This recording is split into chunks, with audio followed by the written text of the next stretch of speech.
हिंदवी स्वराज्याचे संस्थापकांचे छत्रपती शिवराय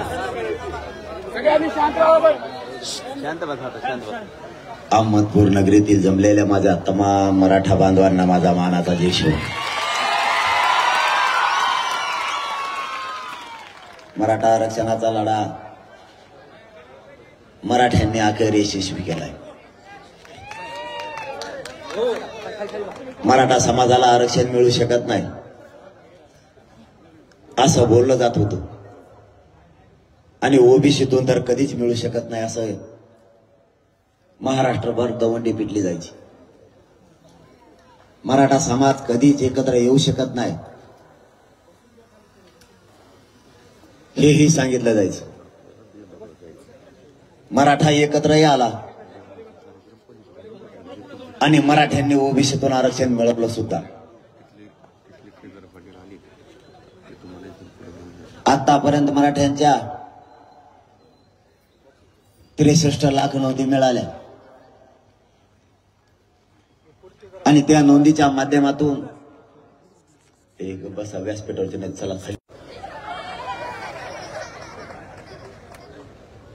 63 लाख नोंदीच्या माध्यमातून परिवारानं मिळून अंदाजे 1.25 करोड मराठ्यांनी आतापर्यंत ओबीसीतून कुणबी म्हणून आरक्षण घेतलंय। आता राहिला विषय नोंदी मिळाल्या बांधवाच्या माध्यमातून न नोंदी मिळालेल्या मराठ्यांना आरक्षण द्यायचं। त्यासाठी सगळ्या सोयऱ्यांची अंमलबजावणी करायची। ज्या मराठ्यांच्या नोंदी मिळाल्या त्या नोंदीच्या आधारावर ज्याची नोंद मिळाली नाही त्या मराठ्यांना आरक्षण द्यायचं हे सरकारच्या शिष्टमंडळाने ठरवलं। सगळ्या सोयऱ्याची अंमलबजावणी करून टिकवणं सुद्धा सरकारची जबाबदारी, कारण व्याख्या आपणही दिली आणि त्यांची सुद्धा त्यांनी व्याख्या घेतली। कुठलाही विषय सरकारने दिला म्हणल्याच्या नंतर टिकवणं सुद्धा जबाबदारी सरकारचीच। हिंदू कोड बिल मध्ये सगळे सोयरे हा शब्द येतो, त्यामुळे त्यापासून महाराष्ट्रातल्या सगळ्याच मराठ्यांना घराघरातल्या सगळ्या सोयऱ्याच्या माध्यमातून 100% आरक्षण मिळू शकतं। फक्त काढलेल्या अधिसूचनाची अंमलबजावणी करणं अत्यंत गरजेचं आहे। अधिसूचना सरकार काढत नव्हतं, ती काढायला लावली।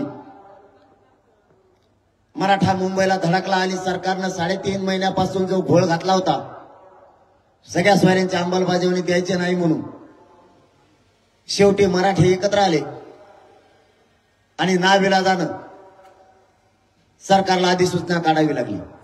माय बापाव आपली जर मागणी वेगळी असती, नवीन सरकारनं अध्यादेश शासन निर्णय केला असता, पण आपली मागणी नवीन नव्हती।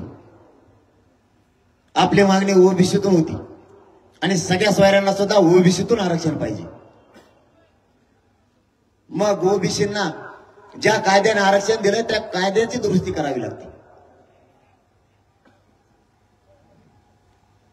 2001 आणि 2000 नंतर ओबीसी मध्ये घातलेल्या जाती आणि ओबीसींना दिलेल्या कायद्याने आरक्षण 2001 च्या कायद्यानुसार 2012चा कायदा दुरुस्त करावा लागतो।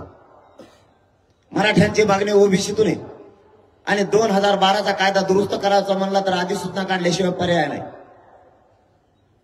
सरकार पुढे हे चॅलेंज नसून जाणून बुजून त्यांनी चॅलेंज निर्माण केलं होतं। शेवटी मराठ्यांना झगडावं लागलं आणि मुंबईला जावं लागलं आणि ती अधिसूचना निघाली। मराठे जिंकलेच होते, परंतु फडणवीस साहेबांनी एक डाव टाकून बघितलाय। मी जबाबदारीनं सांगतो, फडणवीस साहेबांना 6 महिन्यात एक शब्दही मी बोललेलो नाही, कारण माझे काम करण्याची पद्धत वेगळी। मी माझ्या समाजाला दैवत मानतो, मायबाप मानतो। समाजाशी खोटं केलेलं मला सहन नाही होत। त्यांनी डाव टाकला, विशेष अधिवेशन सगळ्या सोयऱ्यांसाठी बोलवलं। नागपूरच्या अधिवेशनात ठरवलं की 15 तारखेला विशेष अधिवेशन घ्यायचं, सगळ्या सोयऱ्यांची अंमलबजावणी करायची। अहवाल येईल नाही येईल हे माहित नाही. 10 वाजल्यावर सांगा बरं का मला.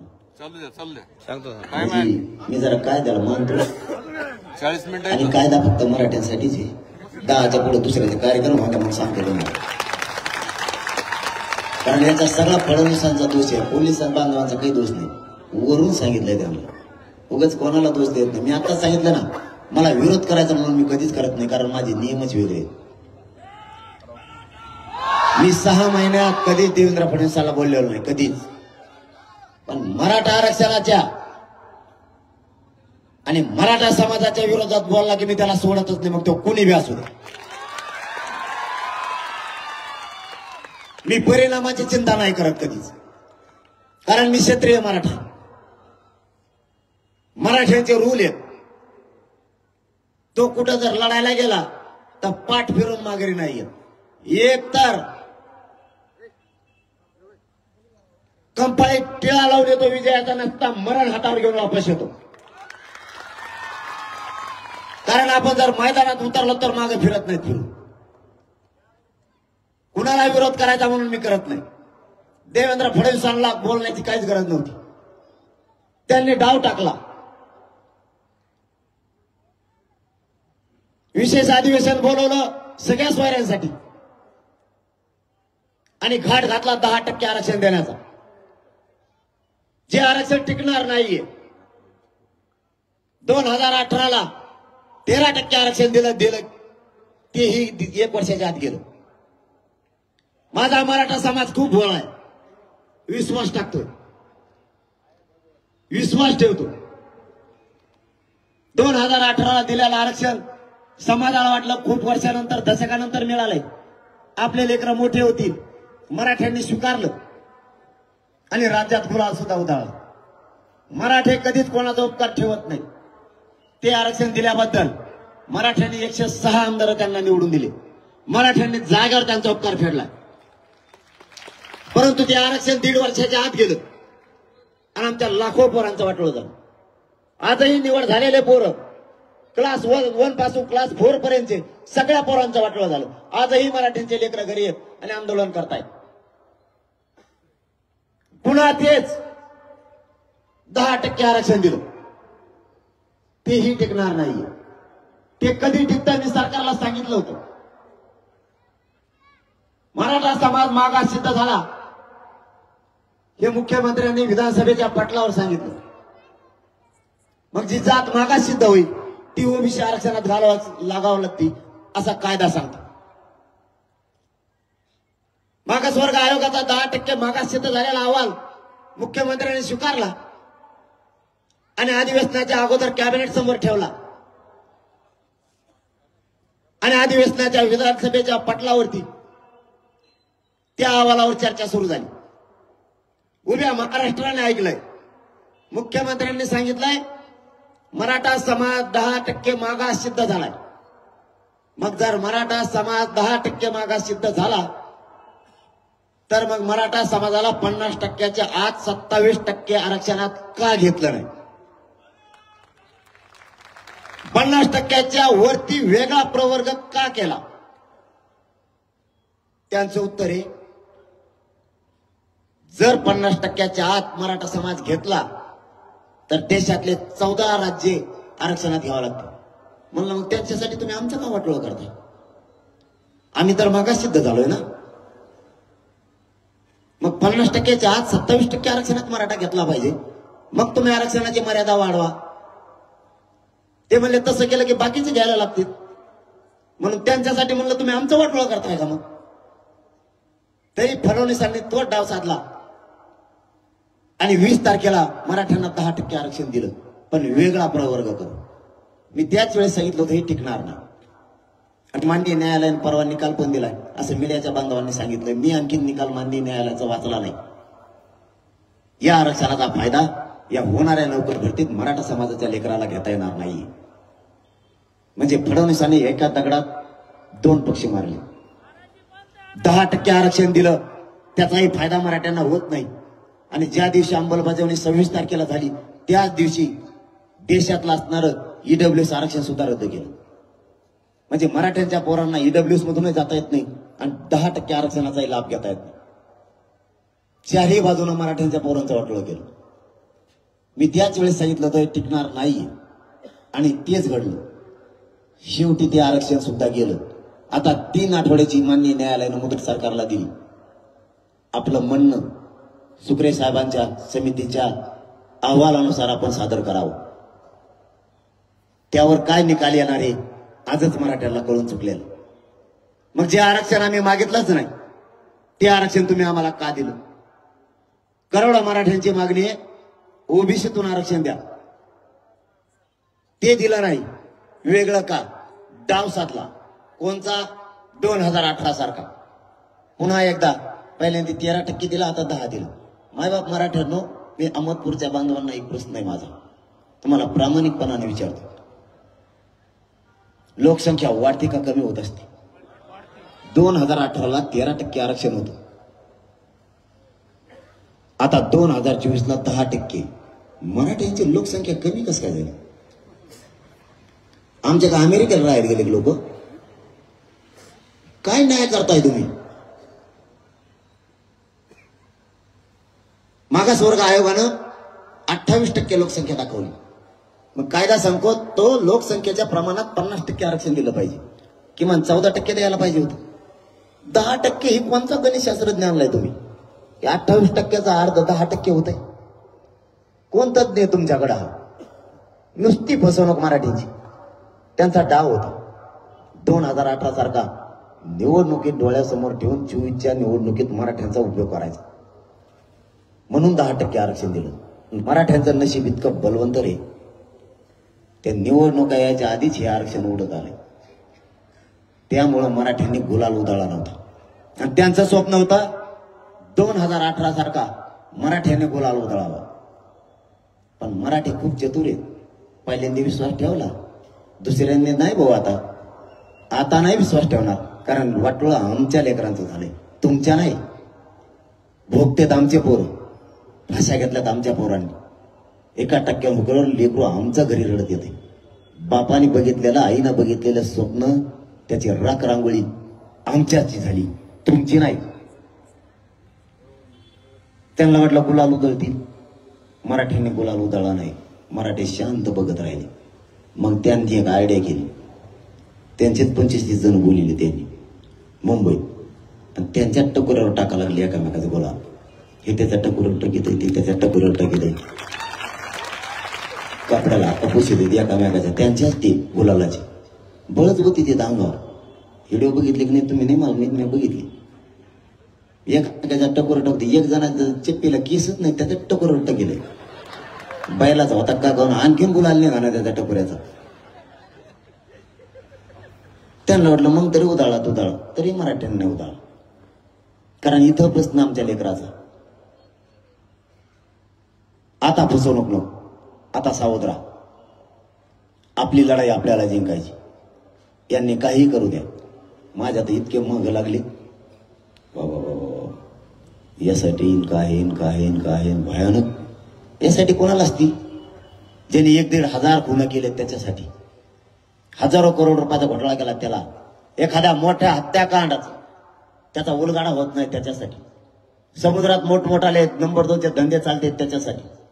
मी काय केलं? गोरगरिबांच्या लेकरं मोठे व्हावेत म्हणून काम करतोय, म्हणून माझ्यासाठी. ही देशातली पहिली यासाठी असं की आंदोलनावर बसली. आंदोलनावर यासाठी बसतच नसती. किती मगरुरी आहे सत्तेची. कायद्याचा किती गैरवापर करायचा. याच मराठ्यांनी तुम्हाला त्या गादीवर बसवलंय. तुम्ही तिचा दुरुपयोग करायला लागला. सत्तेवर तुम्हाला याच मराठ्यांनी बसवलेले हे विसरू नका. तुमच्या टांगे पलटी करायला मराठ्यांना 5 मिनिटाचा सुद्धा वेळ लागणार. मी भेट नाही माय बापा, यासाठी नेमू द्या. नाही त्याला काय नेमाच्या नेमून भेट नाही. कारण एकाचाही रुपये पठ्ठ्याने हात लावलेला नाही. एकाही खानदानी मराठ्यांचं पिल्लू आहे, कोणाला हात लावलेला नाही. तुमचे सकाट मंत्री मध्ये घेऊन जाईल मी, कारण त्यांनीच मला फोन केलेली. मी त्याचा स्टोरी अकाउंट व्हायरल करून सगळ्यांना. ते एक टमरळ मध्येच बोलत आहे गिरीश महाजन. त्याला बोललो मी कवा रोज अंतरवाले असे 5 टांगड्या करून बसायचो असं माझ्या गादीला चिटकून. आणि आता तिकडे जाऊन म्हणतो त्या जरांगे पाटलांचा आम्ही खूप लाड केला. काय लाड केला तो कॉफी पाहिजे मला, तो का पाळणा बसिला मला, झोका दिला 2-3 बाऱ्या. डबड सगळ्या दुनियाचं. ते 15 रुपयाचा जात्रातला बेल्ट घातला, येईन गेली तीन वर उडी द्यायची अशी उघड चालता चालता. मग मला नाही दम निघत. मी हे खानदानी मराठ्याचा, मी करत नाही खोटं मैदान तळ पायाचा आग मस्त घाला. कारण गोरगरीब मराठ्यांचा लाड आला तर माझ्या लेकराचं कल्याण राहील. कायची तो काय काय लाड केले रे. आमचा चहा पिऊन गेला अंतरवालीत आला तवा. 20 रुपयाचे पाण्याची बाटली आमचीच प्याला. अरे 20 रुपयांसाठी महत्वाचे घामाचे पैसे आमचे. तुमच्यासारख्या जनतेच्या जीवावर पैसे कमीलेले नाहीत आम्ही मराठ्यांनी. आणि मला सांगतो लाड केले तो आमच्या अंतरवालीतल्या ग्रामपंचायत मध्ये पोहे खाल्ले तो दातातले निघले आणखी. मला सांगतो फडणवीस साहेब त्याला गप बसवा, नसता मी लय मागा लागेल मग त्याच्या बी. ते दुसरं कसं गप बसलं आता ते यावल्याचं. आयला ते खरकुड गेलं पण 7-8 दिवस झाले तिथं ना. बर्फात बसला का कोण हिमालय जाऊन गार.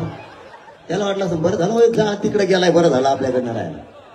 पण भाऊ तुला सुट्टी नाही, तुला मराठीत वाटलं गेलाय. तू नुसता मध्ये तू मध्ये बोलला की तुला वाजवलंच मी. काही देणं घेणं नाही तरी अंगावर घेतात बळच. फडणवीस साहेबाला काय गरज होती का. झाला असं उपोषण आहे 17 दिवसाचं.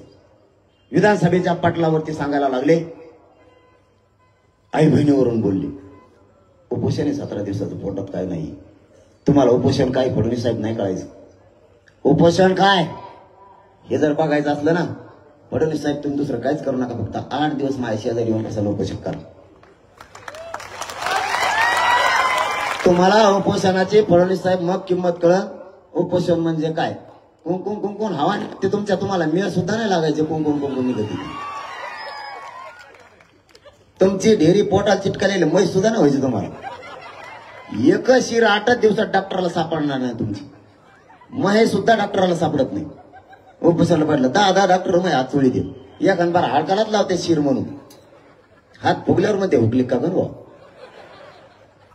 तुम्हाला नाही कळायचं फडणवीस साहेब उपोषण म्हणजे काय. मला माहित नाही त्याच्यात काय बोललो का नाही बोललो, कारण त्याच्यात काय कळत नाही. ऑटोमॅटिक चिड होती. तरीही मी दिलगिरी व्यक्त केली माय बहिणीला बोललो असलो तर, कारण मी माय बहिणीचा सन्मान करतो, छत्रपतींचा विचार घेऊन चालतो. पण तुम्हाला मी बोलल्याला एवढं लागलं. तुमच्या घरातली ती आई बहीण आणि आमच्या राज्यातली ती आई बहीण नाही. हे तुमचा छत्रपतींचा विचार. पालकत्व राज्याचं तुम्ही स्वीकारायचं. मायबाप म्हणून त्या राजगादीवर तुम्ही बसायचं. बोललो का नाही माहित नाही. बोललो तर तुमच्या घरातली ती आई बहीण आणि आमची ती नाही. अंतरवालीच्या माता माऊलींच्या डोक्याच्या हाणून हाणून चिंधड्या केल्या. त्यावेळेस बाईन तुम्हाला फडणवीस साहेब नाही दिसली का. आमच्या आईच्या पोटात छातीत गोळ्या गेल्या. त्यावेळेस फडणवीस साहेब तुम्हाला आई नाही दिसली का. आमची तुमची ती आई आणि आमची ती कोणीच नाही. मराठ्यांना इज्जत नाही काय. राज्यात आमची काहीच प्रतिष्ठा नाही. एका 9 वर्षाच्या मुलीच्या त्या लेकराच्या पायात गोळी शिरली. ती गोळी काढताना 1.5 लिटर त्या लेकराच्या पायात पाणी निघालं. फडणवीस साहेब त्यावेळेस तुम्हाला ती आई बहीण नाही दिसली का. तुमची ती आई बहीण आणि दुसऱ्याची ती नाही. आमच्या अंतरवालीच्या माता माऊलींचे डोक्यात बंदुकीचे दस्ते घालून तिच्या डोक्याच्या चिंधड्या केल्या. त्यावेळेस नाही का दिसली तुम्हाला आई बहीण. तुम्हाला बोललेला अख्खा अधिवेशन अंगावर घेतलं. दिवसभर अधिवेशनात एकच चर्चा. मराठ्यांच्या आई बहिणीवरती हल्ला झाला आणि मराठ्यांचे हरामखोर मंत्री आणि आमदार मराठ्यांच्या बाजूने बोलायचे तर पक्षाच्या बाजूने बोलायला लागले. अरे कुठं पाप फेडताल.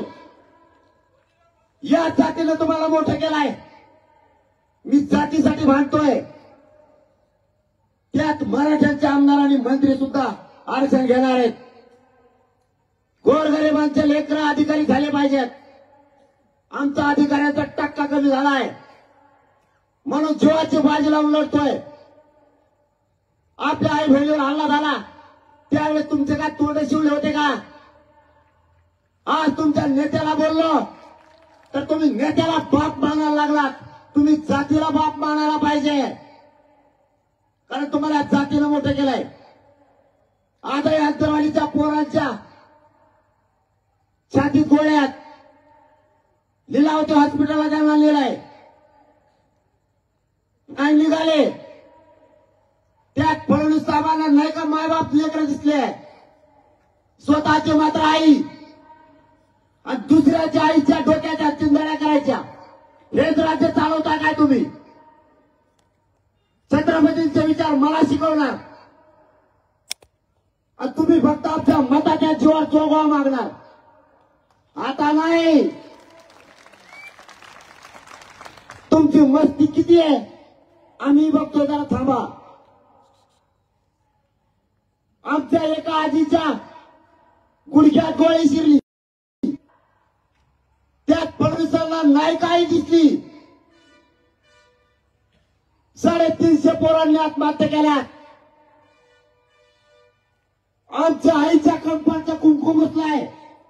फडणवीस साहेब, त्यात नाही काही दिसत तुम्हाला. ते लेकर उड्यावर पडलेत, तिच्या पाठीशी नाही राहिलं कोणी. तुम्ही आरक्षण दिलं असता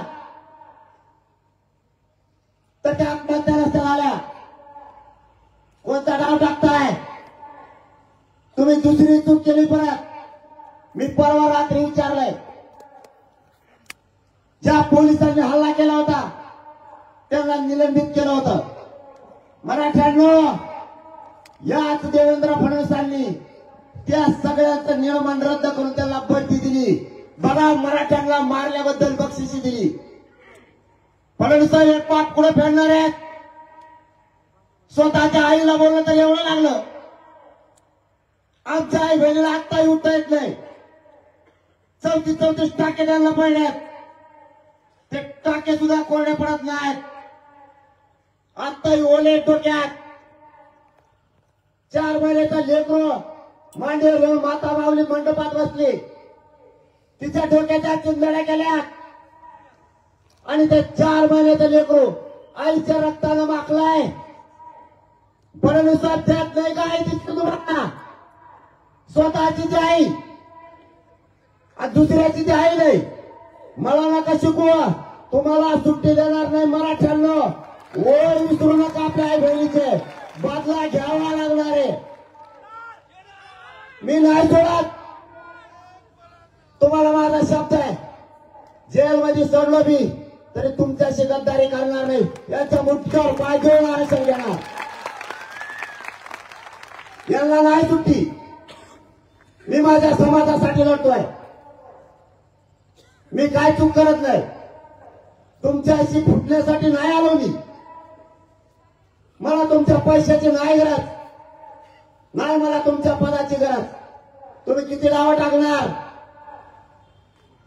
भाजपच्या कार्यकर्त्यांकडून माझ्यावर हल्ला करणार राज्यभरात कुठेही. म्हणून पोलिसांचा बंदोबस्त सुद्धा रस्त्यावरचा कमी केला. आज सकाळपासून वाढवलाय.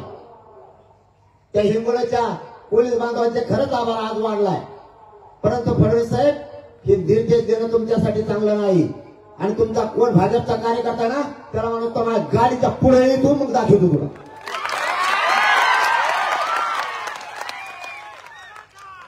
मला नाही गरज तुमच्या संरक्षणाची. माझा समाज माझं रक्षण करायला समर्थ आहे. दाव टाकायचं बंद करा. तुम्ही आडवं येऊ नका.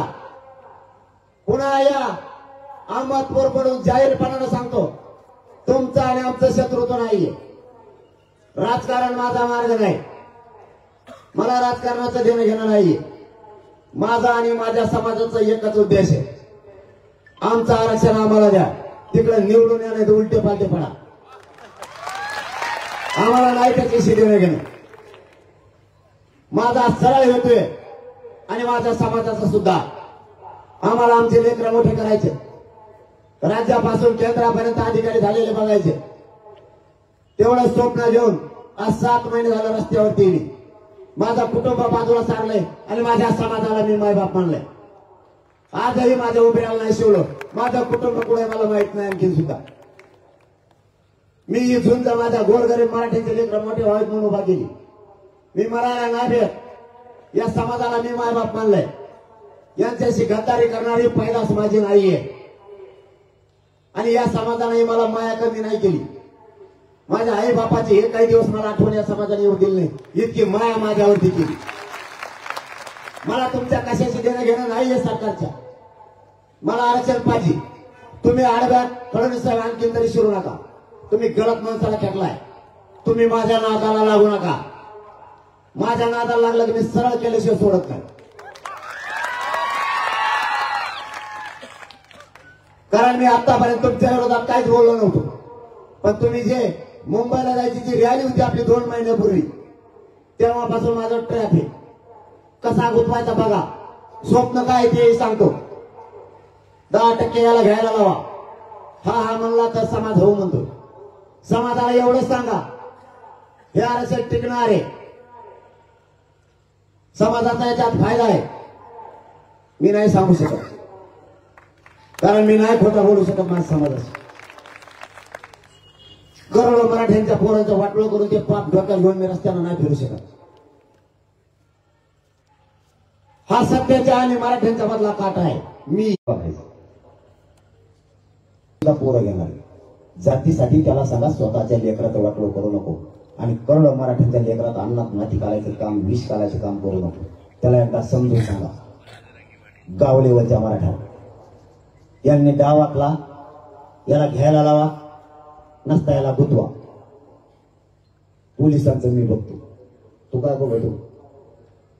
मला तू अटक करणार. हिंमत लागते म्हणून जरा गेला अटक करायला.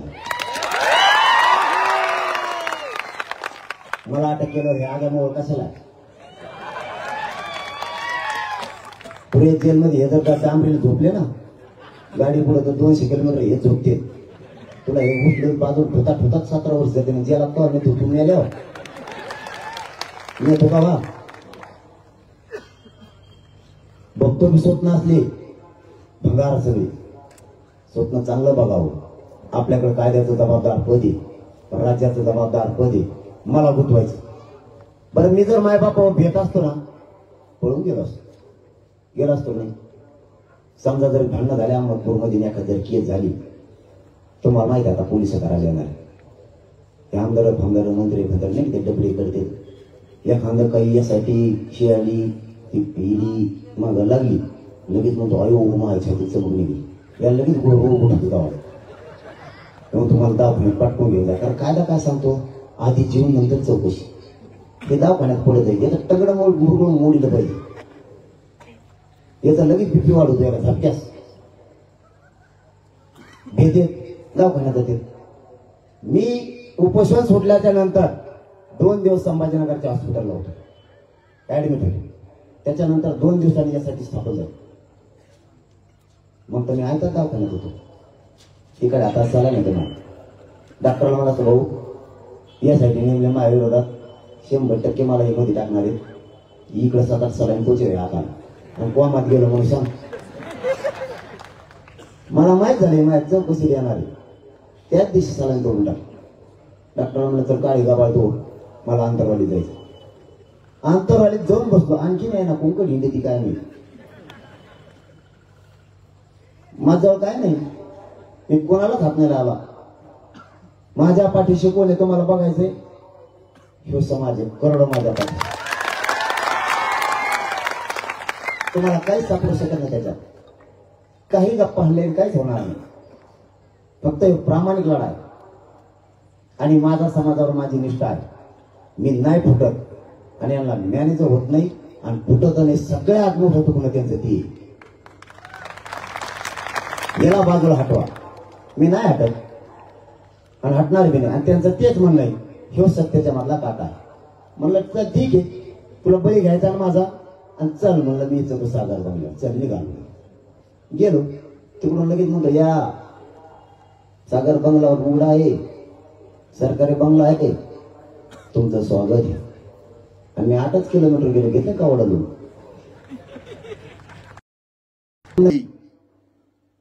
जर सत्तेचा आणि कायद्याचा गैरवापर करून जर गुंडगिरी सुरू ठेवली, पुन्हा आपल्याला एकत्र यावं लागणार. तुम्हाला एकदा हाक दिली होती, त्यावेळेस तुम्ही आंतरवालीला 1.5 ते 2 करोडच्या संख्येने आला होता. आता जर पुन्हा हाक द्यायची वेळ आलीच, गावाची गाव झाडून पुसून माता मावल्यांसह बाहेर निघायचं स्वतःच्या लेकरासाठी. आता 4 नाही 5 ते 6 करोड मराठा देशातून एकत्र येणार आहे. जगात अशी शक्ती कोणी बघितली नसन, इतक्या ताकदीनं मराठी आता एकत्र या. आपण 900 एकर रान बघतोय सध्या. 900 एकर मध्ये मराठ्यांची जगातली सगळ्यात मोठी रेकॉर्ड ब्रेक सभा होणार आहे. आता सुट्टी नाही, काही झालं तरी कोणीच मागे सरकायचं नाही. आता आजच पासून सावध राहा, आजपासून जागे व्हा, गावाची गावं पिंजून काढा, आपल्या बांधवांना जागृत करा. आपले लेकरं मोठे करायचे. सगळ्या सोयऱ्यांची अंमलबजावणी झाली, आपल्या सगळ्यांचं कल्याण झालं. याच्यात राजकारणी मराठा सुद्धा आरक्षण घेणार आहे, नोकरदार मराठा सुद्धा, व्यावसायिक मराठा, शेतकरी मराठा, कष्टकरी मराठा, सगळेच करोडो मराठी आरक्षण घेणार आहेत. म्हणून आज जातीचा मुद्दा बनवून बघा. जातीची अस्मिता महत्वाची आहे. जात आणि जातीचे लेकरं टिकले पाहिजे यासाठी प्रयत्न करा. तुम्हालाही सांगतो, तुमच्या डोळ्यासमोर लेकरं ठेवा, राजकारणी ठेवू नका. तुमचे लेकरं मोठं करण्याच्या मागे लागा. अशी संधी घालू नका, अशी संधी पुन्हा येणार नाही. या संधीचं सोनं करा. मी तुम्हाला जाता जाता शब्द देतोय, माझा जीव जरी गेला तरी मराठ्यांच्या लेकराच्या डोक्यावर ओबीसीतून आरक्षण घेऊन गुलाल टाकल्याशिवाय 1 इंचही मागे सरकणार नाही. हे शब्द तुम्हाला देतो आणि थांबतो. जय हिंद, जय शिवराय.